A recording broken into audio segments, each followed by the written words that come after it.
ertalab uydan chiqib ketasiz. Nima uchun? Nima uchun mehnat qilyapsiz? Ro'zg'orim, bola-chaqam, ota-onam deb. Va topayotgan pulingizni qanchasini o'zingizga ishlatasiz? Hech qanchasini.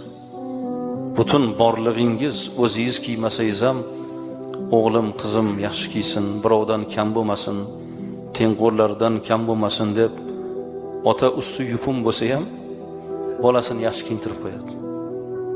Men ishonaman-da, mana shu yerda o'tirgan akalar bor-ku, siz pul topayapsiz, lekin o'zingizga qancha sarf qilsangiz, sizdan ayolingiz o'ziga ko'p sarf qiladi, to'g'rimi?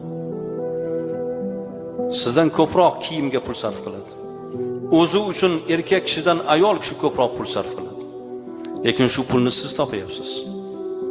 Shuning uchun do'stlaringiz orasida, tengqurlaringiz orasida usti yupun bir